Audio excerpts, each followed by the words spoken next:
जब सदन में लग गई कचहरी और पुलिस वालों को सुना दी गई सजा। क्यों? सिर घूम गया?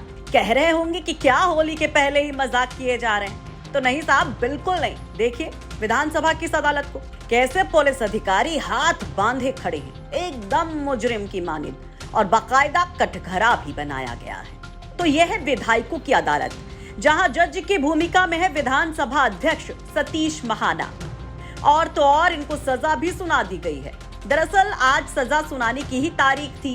इन पुलिस वालों को विधानसभा अध्यक्ष ने सजा का ऐलान किया। सजा ऐसी कि बच्चे खुचे दिमाग की भी बत्ती गुल हो जाएगी। इन पुलिस वालों को सुनाई गई 1 दिन की जेल। जी, 1 दिन की। सभी माननीय सदस्यों के मंतव्य को दृष्टिगत रखते हुए मेरा यह मानना है कि प्रस्तुत प्रकरण में विशेषाधिकार समिति द्वारा सभी पाए गए दोषी अधिकारियों को कारावास की सजा दी जाए। जो प्रस्ताव किया गया है कि प्राय 1 दिन का मतलब 24 घंटे होता है, लेकिन उन्होंने जो प्रस्ताव किया है मैं उससे सहमत हूं। और आज भर के लिए ये 1 दिन का मतलब आज भर के लिए इम्प्रिजनमेंट की कार्रवाई होगी। यहाँ पर ऊपर विधानसभा परिसर के अंदर ही शुरू से जिस समय विधानसभा बनी थी और कानून के ये व्यवस्था, इस बात को ध्यान रखा गया था कि अगर कभी ऐसी परिस्थितियां आएंगी तो यहाँ पर ऊपर एक सेल है जहां पर जेल का वो प्रावधान है, तो वहां पर इन लोगों को ले दिया जाएगा।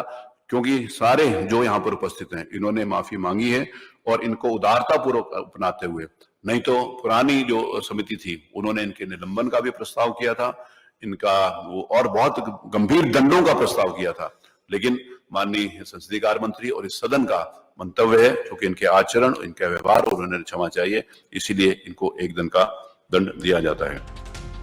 तो भैया विधानसभा की जेल में ही ये पुलिस वाले बंद होंगे। चलिए अब ये भी जान लीजिए कि किस केस में ये सजा सुनाई गई है।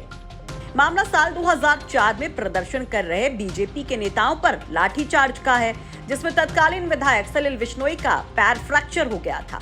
तो सजा को लेकर अब सलिल विश्नोई क्या कहते हैं, जरा वो भी सुनिए।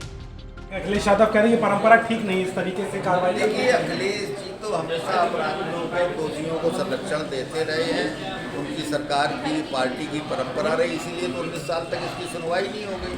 जिस समय घटना हुई उस समय उनकी सरकार थी, उसके बाद बसपा की सरकार आई, फिर सपा की सरकार आई। ये टाइम तो इसीलिए खिंचा। न्याय तो जितना तुरंत हो जाए उतना ज्यादा सजा देना जरूरी है, आपको लगता है जरूरी? कुछ ना कुछ तो देना ही चाहिए। हम कहते हैं अगर 1 घंटे की भी सजा देते तो सजा ही है। तो विश्नोई कहते हैं कि सपा और बसपा के कार्यकाल में अपराध को संरक्षण की प्रवृत्ति के चलते अब तक सजा नहीं हो पाई। खैर आपको बता दें कि 1 दिन पहले यूपी सरकार के संसदीय कार्य मंत्री सुरेश खन्ना ने शून्यकाल के दौरान 2004 में कानपुर की इस घटना को लेकर विशेषाधिकार हनन का प्रस्ताव रखा था। सुरेश खन्ना की तरफ से पेश विशेषाधिकार हनन का प्रस्ताव विधानसभा ने पारित कर दिया। इस प्रस्ताव में साल 2004 की घटना का जिक्र करते हुए तत्कालीन विधायक सलिल विश्नोई की शिकायत पर 6 पुलिस वालों को विशेषाधिकार समिति की ओर से दोषी करार दिया गया और आज ये सजा सुनाई गई और आर्टिकल 104 के तहत ये सजा सुनाई गई है। लखनऊ से अभिषेक मिश्रा की रिपोर्ट, यूपी तक।